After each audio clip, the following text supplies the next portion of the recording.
Hello everyone! So this is Edmond. Mindaros Channel, isang content creator at gumagawa ng mga tutorials katulad ng PC, laptop troubleshootings, mobile device troubleshootings at marami pang ibang klaseng tutorials na sinishare ko dito sa aking channel.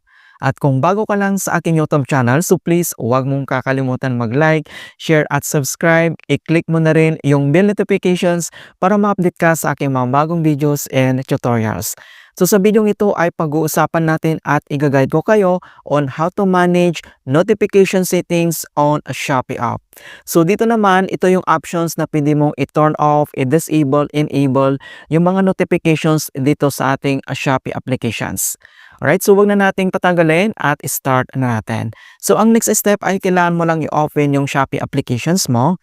Kapag na-open mo na, so dito lang sa baba ay kailangan mo lang i-select dito or i-click mo lang dito yung Meta profile na makikita dito sa bottom right corner. And then kapag na-open mo na yung Shopee homepage profile mo, so dito lang sa top right corner, makikita mo dito yung icon settings, katabi lang ng basket. So itap mo lang yan. And then dito sa ating account settings, and then next, so under lang dito sa settings ay kailangan mo lang i-select dito yung notification settings na makikita dito lang sa left corner. So itap mo lang dito yung notification settings. And dito sa ating notification settings, so may mga option settings din dito na pwede nating i-manage kung gusto mong enable or i-disable. So nandito yung post notifications, in-app banner notifications, email notifications, and then yung SMS notifications natin. So dito sa post notifications guys, so nandito naman yung option kung gusto mo itong i-turn on or enable. Dito lang sa right corner ay makikita mo dito yung kanilang button. So pwede mong enable or disable yung post notifications natin. Kapag disable mo yung post notifications, lahat guys ng klase ng post notifications dito sa ating Shopee account ay matuturn off. Wala kang marireceive na notifications kasi ito yung pinaka-main po niya na switch mga kaibigan. Kapag naka-turn on yan, and then may mga klaseng notifications naman dito guys na pwede mong i-manage katulad ng yung latest updates. Pwede mo yan i-turn on or turn off. Same dito naman sa finance, chats, promotions, and engagement. So, pwede mo itong i-turn on or enable din guys mga kaibigan.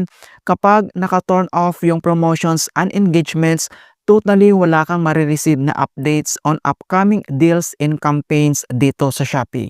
So kapag naka-turn on yan, pwede mo yan i-manage guys kung gusto mong naka-enable yung promotions, live stream, or yung Shopee prices.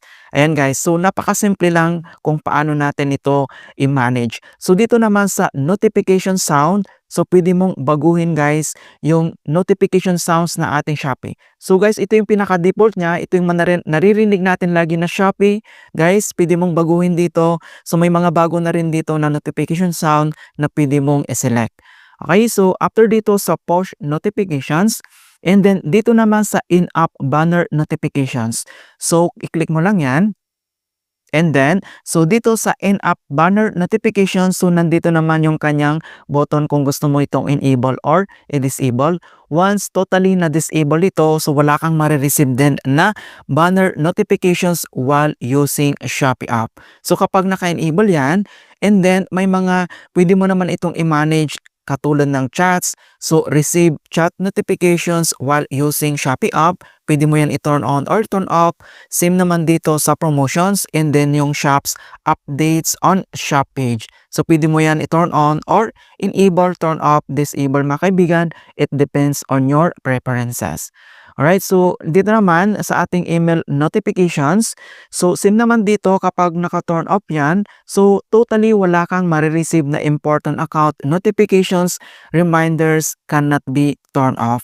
So dito guys, kailangan naka-enable ito para maka-receive tayo ng mga email notifications natin katulad ng nakaka-receive tayo ng affiliate, yung ating teammates and everything, update, promotions, kailangan naka-enable yan guys. So pwede mo naman itong i-manage kapag naka-enable yung email notifications mo, pwede mong i-turn off or turn on yung order updates, promotions, and then yung customer survey. So pwede mong i-turn on yan.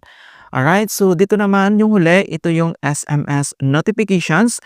So dito naman kapag naka-totally disabled yan, so same naman na wala tayong marireceive na SMS notifications from Shopee. So important account notifications are reminders, cannot be turned off. So ito guys yung pinakamahalagang settings ni Shopee na kailangan naka-enable siya. So dito kapag naka-turn on yung SMS notifications natin, so pwede mo naman itong i-manage kung gusto mong naka-turn on or naka-turn off yung promotions, exclusive updates or upcoming deals, and then yung campaigns.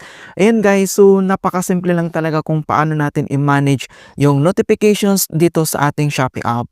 In hope na nakapagbigay ako ng kunting kaalaman at guide dito sa Shopee tutorials. Thank you guys and see you in my next tutorials.